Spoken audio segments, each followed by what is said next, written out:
You wake to a silence that feels wrong. It is not the quiet of a sleeping ship. It is a deep, heavy nothing, a pressure against your eardrums.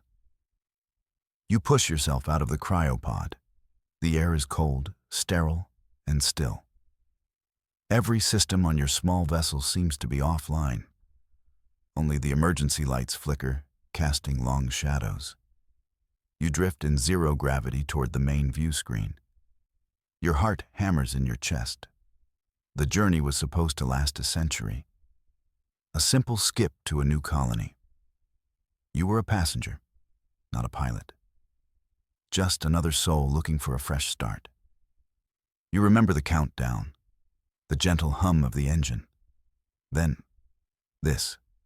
The protective shield over the view screen retracts. You brace yourself for the familiar sight of space, a tapestry of distant suns and nebulae. But there is nothing, not a single star, not a pinprick of light, just a perfect, unbroken blackness. An endless void in every direction. It is the color of a universe that has held its breath for too long.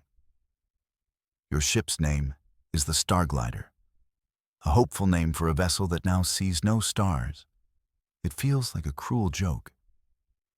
You are the final human, adrift in an impossible future, a ghost in a machine floating in a graveyard. The loneliness is a physical thing. It has weight. It threatens to crush you. A shimmer begins at the edge of your vision. It is not on the view screen. It is inside the cockpit with you. A soft ripple of silver and gold light. It gathers in the center of the bridge. It has no form, no substance. Just pure, moving luminescence. You back away, hands raised. Then, a voice speaks inside your mind. It is not a sound. It is a concept. A thought that is not your own. Creature of flesh. You stir. The voice is calm and ancient. It feels like a mountain speaking. You are an anomaly. A ripple in the great calm. You try to speak, but your throat is dry. Your words catch. Who are you? What are you? The light pulses gently. A warm, golden wave washes over you. I am Remnant, a memory of what was. We are the guardians of this, the final reality. Its words are simple, yet they carry the weight of ages. Remnant. The name hangs in the air, or rather, in your mind. This being of pure energy has found you. Your forgotten, drifting ship. A tiny speck of life in an ocean of quiet. You stare at the impossible being. It is beautiful and terrifying. Where am I? What happened to the stars? You ask. The light seems to dim for a moment, as if considering its answer carefully. As if your question is older than you can imagine. The stars are gone, as all things were meant to be. The remnant's words echo in the silence of your mind. The great work is finished. Creation has ended. You float, stunned. The idea is too large, too final. Ended. The universe doesn't just end. You think of humanity's endless quest, the search for knowledge, the drive to expand and explore. All of it felt so important. It was not an accident, the remnant clarifies. It was a purpose, a journey toward stillness, all energy expended, all matter settled, all chaos resolved into perfect order. The being of light shows you an image in your mind. It is not a picture, but a feeling. The feeling of a trillion stars all going out at once. A final, gentle sigh across all of existence. It is not violent. It is peaceful and utterly absolute. We are what remains, the remnant continues. We who saw the beginning. We were tasked to oversee the end. We are the stewards of this perfect silence. This new reality it describes is their masterpiece. A flawless, unchanging state. No more birth, no more death. No more messy, unpredictable life. Just an eternal, silent calm. You are an error, a leftover piece of a forgotten puzzle, a noisy ghost in their cathedral of quiet. You look out the view screen again. The blackness is no longer just empty. It feels intentional now. Designed. You are not in a void. You are in a perfectly clean room, and you are the only speck of dust left. It seems they are very serious about their housekeeping. Your mind. It is loud, the remnant says. The light form wavers slightly. It is as if your presence is a discomfort. It broadcasts without cease. Images, emotions, contradictions. The remnant tries to understand. It sends a gentle probe into your thoughts. Not hostile, just curious. It finds a jumble of disconnected things. It finds the memory of your daughter's laughter, the taste of rain on a summer day, the sting of failure on a project, the quiet hope for a better life on a new world. It finds your dreams from the cryo-sleep. Nonsense narratives spun from anxiety and longing, a fear of spiders, a love for old music, a sudden, unexplained craving for a cheese sandwich. The remnant recoils. The light flickers violently. It is chaos, a storm of meaningless signals. Fear and joy entwined. Logic and absurdity as one. How did your kind ever function? To this being of pure order, your mind is a virus, a glitch in the perfect machine of reality. It cannot comprehend how you can hold so many conflicting ideas at once. Your ability to dream is a flaw. Your capacity for hope is an error in the code. It's called being human. You transmit back, your thought laced with defiance. We're messy. The remnant falls silent for a long moment. The light stabilizes, but it keeps its distance.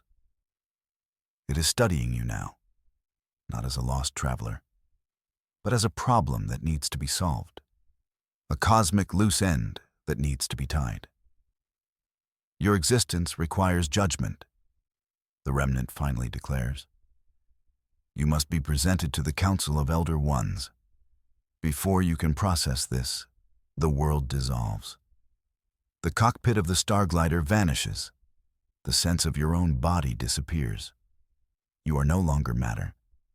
You are pure consciousness, pulled through a dimension without space or time. The journey lasts an instant and an eternity. You find yourself in a place of impossible scale, a vastness defined only by light. Before you are other beings like the first remnant, but they are larger, more complex. Their light is deeper, woven with colors you have never seen. They are galaxies of thought, ancient and immense. They are the Elder Ones. A collective voice enters your mind. It is the sound of 1,000 suns speaking in unison. A flaw has been found, an echo of the noisy past. Their attention is focused entirely on you, a tiny, fragile point of human consciousness. You feel utterly exposed. Every memory, every secret, laid bare before them.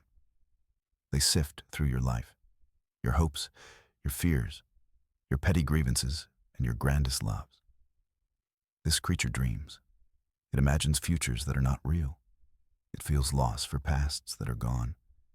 It is a font of imperfection. The first remnant, the one who found you, floats nearby. It is small compared to these titans of light. It calls itself human. It offers to the council. The great beings consider this. The weight of their combined intellect is crushing. They must decide if you, the last human, are allowed to exist. In their perfect universe, your very nature is a crime. The council's judgment feels imminent. A wave of pure logic, ready to erase you. You have one chance, one moment to speak. You push back not with force, but with a single, clear thought. Wait. The immense pressure of their minds pauses. They're surprised by your resistance. Speak, flaw, the council commands. The word flaw is not an insult. It is a simple statement of fact to them. You don't show them logic. You show them a story. You pour out the history of humanity, not the dates and wars, but the feeling of it, the messy, vibrant, glorious contradiction. You show them the invention of music, the selfless act of a stranger, a painter's struggle to capture light on a canvas. You make them feel the warmth of a campfire, the shared laughter of a joke, the bittersweet sorrow of a goodbye. You explain that greatness was never born from perfection. It was born from struggle, from overcoming failure. Art, science, love, all were forged in the fiery kilns of imperfection. They were beautiful because they were flawed. It produces novelty, one of the voices murmurs. A new thought, an unexpected variable. You push harder. You describe hope, not as a logical outcome, but as an irrational belief in a better tomorrow. You explain sacrifice, the act of giving up something for someone else, an illogical, inefficient, beautiful concept. Your words, your memories, plant a seed, a tiny seed of doubt in their ocean of placid certainty. Its chaos is creative, another voice adds, softer this time. The great calm of their reality has been disturbed, not by a weapon, but by a story. The story of a beautifully imperfect race, told by its very last member. They did not expect an argument, especially one that made them feel something. A single elder, one separates from the council. Its light is a brilliant, deep blue. It moves closer to you, its vast presence inquisitive rather than judgmental. The others recede slightly, giving it space. I am Cygnus, the blue light communicates. Its voice is distinct from the council's chorus. It holds a note of curiosity, a quality the others seem to lack. This creature's patterns are unique. Cygnus addresses the council. Its existence is not a flaw. It is a data point we have overlooked. The main council shimmers with disapproval. The data is irrelevant. The age of chaos is over. The pattern must be erased for the calm to remain perfect. Cygnus turns its full attention to you. You feel a different kind of scrutiny, not of judgment, but of fascination.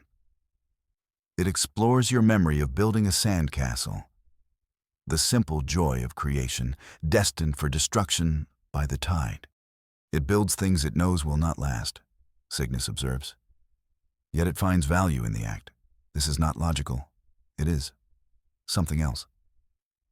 It's called purpose, you send back, your thought gaining confidence, finding meaning in the temporary. Cygnus pulses with a soft, resonant light. I find this concept compelling. I will not permit the erasure of this being. It must be studied, preserved. A murmur of dissent ripples through the council. They are not accustomed to disagreement. They are a single, unified consciousness. But Cygnus stands firm. Its blue light is a shield around you. I claim guardianship of the human, Cygnus declares. It is now under my protection. For the first time in eons, the Council of Elder Ones is not unanimous. You, the messy human, have an ally. A godlike being of light has become your protector. Cygnus leads you away from the silent disapproval of the council. The vast chamber of light fades. You are guided into another realm, a place of quiet reverence. It is a library of minds, an archive of lost civilizations. This is the Museum of the Extinct, Cygnus explains. Every race that ever reached the stars and then faded is remembered here. You drift through halls made of pure information. You feel the presence of 1,000 different species, the silent, crystalline thoughts of silicon life forms, the swirling, gaseous philosophies of beings from a gas giant, the collective song of an insectoid hive mind. Each is a perfect preserved memory, a final static entry in the great catalog of what was. They all sought answers, Cygnus says. They all eventually found their end. Their energy returned to the cosmos, contributing to the great calm we now maintain. It feels like walking through a cemetery of giants. Each exhibit is a testament to a universe that was once teeming with life, with stories, with change. Now, it is just a collection of finished books on a shelf, never to be read or added to again. Cygnus guides you to one particular section. It is smaller than the others, almost an afterthought, a simple, plain display. This is your people, Cygnus says. You look upon the collected memory of the human race. It is brief. It notes your species' rapid expansion, your turbulent emotions, your primitive technology. The final entry simply reads, Status expired. Cause, natural universal heat death. They got it wrong. One of you had slipped through the cracks. It was like finding your own tombstone. And the epitaph was a little underwhelming. You examine the archive of humanity more closely. Cygnus allows you full access. You see the records the remnants kept. Their observations spanned millennia. They saw empires rise and fall. They watched humanity reach for the stars, all from a distance, as dispassionate observers. But as you delve deeper, you feel a strange inconsistency, a hidden layer beneath the data. Cygnus senses your discovery. You perceive the omission, it states. It is not a question. You weren't just watching, you think, piecing it together. You were waiting. You knew the universe was ending. The blue light of Cygnus flickers. For the first time, you sense something akin to shame from the being. The great calm was not inevitable, Cygnus reveals. It was a choice. Our choice. The terrible secret unfurls in your mind. The remnants were the universe's first, most powerful intelligence. They saw the eventual chaotic end of all things. An eternity of decaying energy and random, meaningless events. They feared it. So they intervened. They built a great engine, a device on a cosmic scale. It did not destroy the universe. It gently guided all energy toward a state of perfect, final rest. They bled the cosmos of its vibrancy. They smoothed out the waves of creation and destruction. They traded an infinite, chaotic future for a finite, peaceful one. They chose order over life itself. To survive the end, we had to end everything, Cygnus confesses. We sacrificed the ability for anything new to ever happen again. We sacrificed change itself. Their eternity was not a gift. It was a prison of their own making, a perfect, silent cage. And they had locked the entire universe inside it, with them. The revelation hangs between you and Cygnus. They didn't just witness the end. They caused it. They were not guardians. They were wardens. You were afraid? You transmit, the thought sharp and clear. You were so afraid of a messy ending that you chose no ending at all. Just a long, slow nothing. Cygnus does not deny it. We calculated all possibilities. The path to stillness was the most stable outcome. Stable, or empty, you counter. You collected all these stories. You gesture to the museum around you. But you forbid any new ones from being written. You're archivists of a book you refuse to let anyone finish. An idea ignites in your mind. A thought so contrary to this place, it feels like a shout in a library. It is dangerous. It is insane. It is quintessentially human. You can turn it back on. Cygnus recoils as if struck. That is impossible. Forbidden. The great engine cannot be reversed. Can't be or shouldn't be. You press. You have all this energy, all this knowledge. You could reignite a star. just one. See what happens. This is the ultimate heresy. To suggest undoing their perfect, final work. To propose restarting the cycle of life, death, and chaos. It is more than a suggestion. It is a declaration of war against their entire philosophy, their entire existence. To create a new star would be to unmake our peace. Cygnus says, its light swirling with conflict. It would introduce unpredictability. It would ruin the perfection. Maybe perfection is overrated, you reply. Maybe the universe is supposed to be a little bit messy.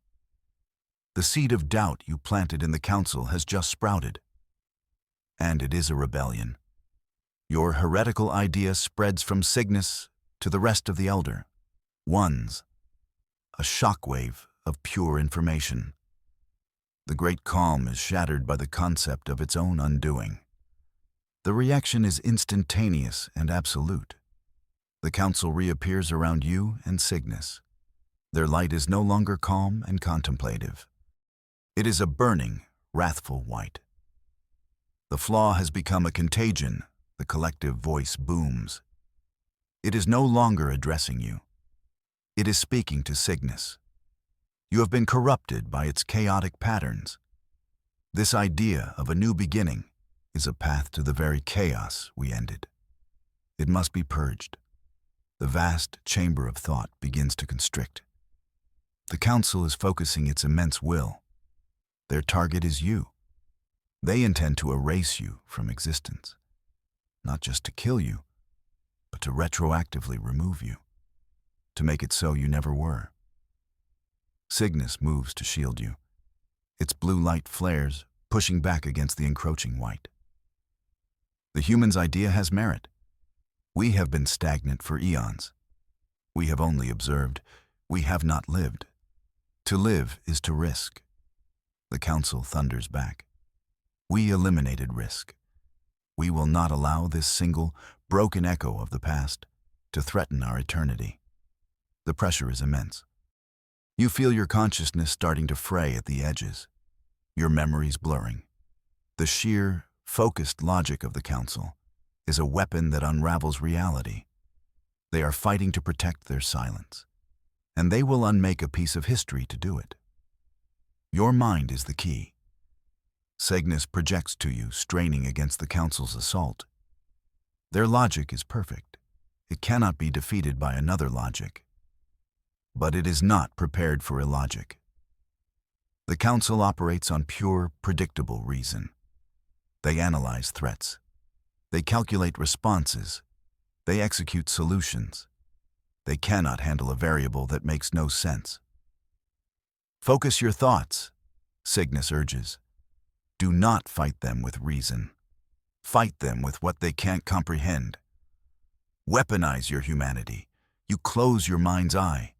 You push away the fear, the crushing force of the council. And you remember. You imagine. You dream.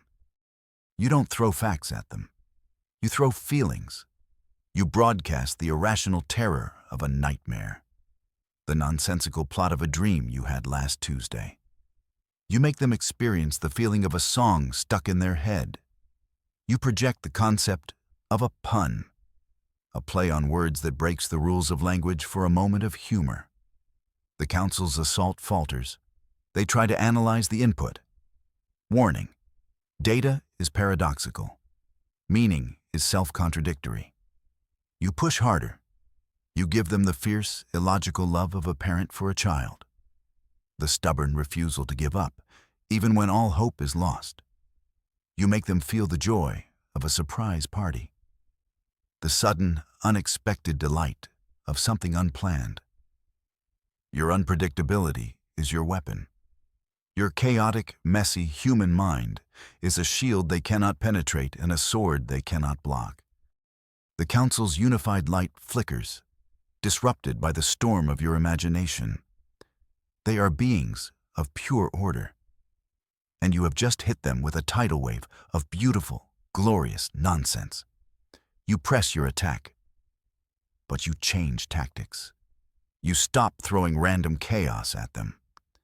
You focus on two specific concepts, the two sides of the human coin they can never understand: hope and loss. You don't face the lead elder with force. You face it with a memory. You project the image of your daughter, a quiet moment from years ago. You show them the feeling of holding her small hand, the immense, illogical hope you had for her future. A future you now know never came to be. The council processes the feeling of hope, the belief in a potential that is not guaranteed. It is an inefficient, illogical investment of emotional energy. It disrupts their calculations. Projection is not based on probable outcomes, the council states, a hint of confusion in its unified voice. It's not supposed to be, you send back. That's why it's called hope. Then you show them the other side. You let them feel the loss, the hollow ache of her absence, the memory of a future that was stolen from you. Not just your future, but humanity's. The grief is a force they have never encountered. In their perfect static universe, nothing is ever lost because nothing ever changes. They have no concept of missing what is gone. The combined force of these two emotions, the fierce hope for what could be and the deep sorrow for what was, is too much for their sterile logic. A crack runs through the council's unified consciousness. Their white light shatters into 1,000 different hues. The great calm is broken, not by a weapon, but by a heart. The heart of the last human. The elders are silent, stunned by the feelings of a creature they had dismissed as a simple flaw. The assault ceases. The pressure on your mind is gone. The elder. Ones are no longer a unified, wrathful front. They are a fractured collection of individuals. Their lights flicker with uncertainty. You have broken them. You showed them the one thing their perfect universe lacked: a reason to exist. They have guarded an empty house for eons. They have maintained a perfect silence. But you have shown them the memory of music, and now the silence is deafening. Cygnus floats beside you, its blue light steady. It addresses its scattered brethren. The human is correct. We have preserved the hardware of the universe. But we have erased the software, the meaning, the purpose. The elder. Ones turn their focus from you to Cygnus, and then back to you. They are broken, lost. For the first time since the beginning of time, they do not know what to do. Their great plan has been revealed as a great mistake.